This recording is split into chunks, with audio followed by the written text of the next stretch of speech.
Hello friend, मैं देवव्रत दास daily market एनालाइसिसर नतुन एटा भिडिओत आपनालोকক welcome जनाइছো। আজি bank Nifty final close दिसे 45963 जेटु प्रिवियस डेर পৰা 625 पॉइंट डाउनत गई আমি ক্লোজ হৈছো।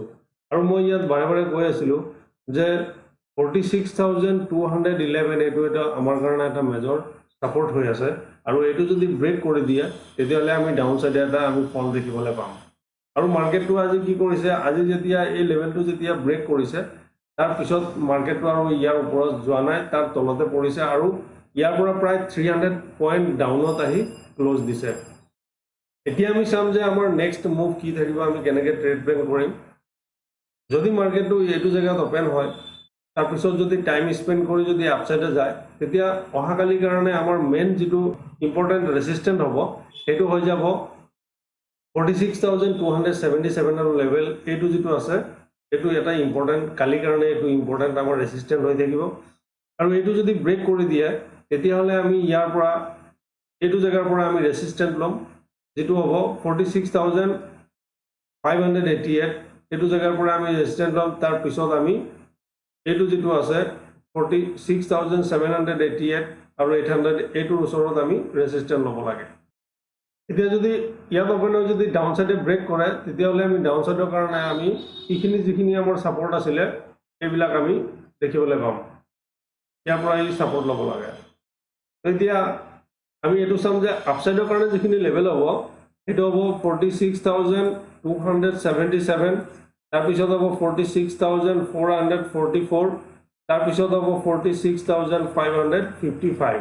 আৰু যদি আমি ডাউন সাইডৰ কাৰণে চাও তেতিয়াহলে হ'ব 45,755, তাৰ পিছত হ'ব 45,622, তাৰ পিছত হ'ব 45,511।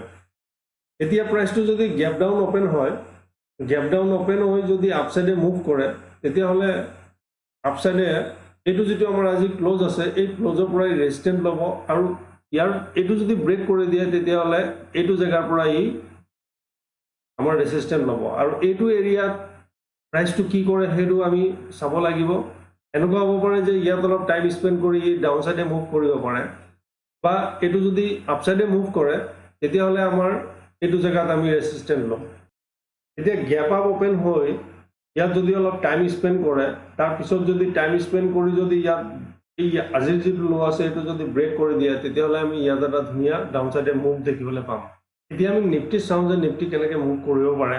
অহাকালি নিফটিৰ এক্সপায়াৰি হয়, এটো কাৰণে আমি এবাৰ চাই লওঁ যে আজি নিফটি ফাইনেল ক্লোজ দিছে 21,951 যেটো প্ৰিভিয়াস ক্লোজৰ পৰা 247 পইণ্ট ডাউনত গৈ ক্লোজ পাইছো। যে ইয়াৰ চক প্ৰাইসটো এটা চেনেলৰ ভিতৰতে সোমাই আছিল আৰু যেতিয়া এই চেনেলটো ব্ৰেক কৰিছে তেতিয়া আমি প্ৰাইসটো ডাউন সাইডে আমি মুভ হোৱা দেখিবলৈ পাইছো। আৰু মই দুদিনমান আগতো কৈ আছিলো যে যদি প্ৰাইসটো ডাউন সাইডে যায় তেতিয়াহলে এইটো এৰিয়া আমাৰ কাৰণে এটা সাপোৰ্ট হৈ থাকিব আৰু তাৰ পিছত এইটো যদি ব্ৰেক কৰে তেতিয়াহলে এইটো যেটো আছে ইয়াৰ লোটো আমাৰ সাপোৰ্ট হৈ থাকিব আৰু প্ৰাইসটো এইটো জায়গাতে আহিছে আৰু ইয়াৰ ওচৰতে প্ৰাইসটো ক্লোজ দিছে। এতিয়া আমি চাম যে যদি প্ৰাইসটো অহাকালি যদি এইটো এৰিয়াত যদি ওপেন হয় আৰু তাৰ পিছত যদি ই অলপ টাইম স্পেন্ড কৰি যদি ডাউন সাইডে মুভ কৰে তেতিয়াহলে আমি ডাউন সাইডৰ কাৰণে এটা আমি মুভ দেখিবলৈ পাম। আৰু ইয়াত যদি প্ৰাইসটো ওপেন হয় আৰু ৰেঞ্জ বনাই যদি আপসাইডে মুভ কৰে তেতিয়াহলে এইটো যেটো আজিৰ নিয়াৰ যেটো সুইং হাই আছে ইয়াৰ পৰা ই ৰেজিস্ট্যান্ট লব আৰু এইটো যদি ব্ৰেক কৰি দিয়ে তাৰ পিছত ই অলপ টাইম স্পেন্ড কৰিব লাগিব, তাৰ পিছত যদি মুভ কৰে আমি তেতিয়াহলে এই আপসাইডৰ যিখিনি লেভেল বিলাক আছে এইবিলাক আমি দেখিবলৈ পাব পাৰো।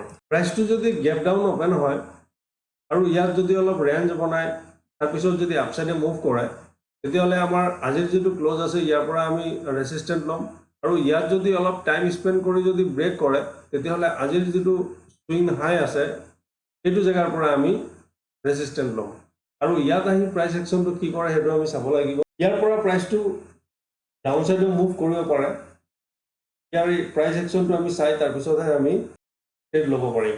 আৰু যদি ইয়াত গ্যাপ ডাউন যদি ওপেন হৈ ডাউন সাইডে মুভ কৰে তেতিয়াহলে আমি ডাউন সাইডে এটা আমি ফাৰ্স্ট মুভ দেখিবলৈ পাম, কিয়নো এইটো আমাৰ কাৰণে এটা মেজৰ সাপোৰ্ট হৈ আছিল।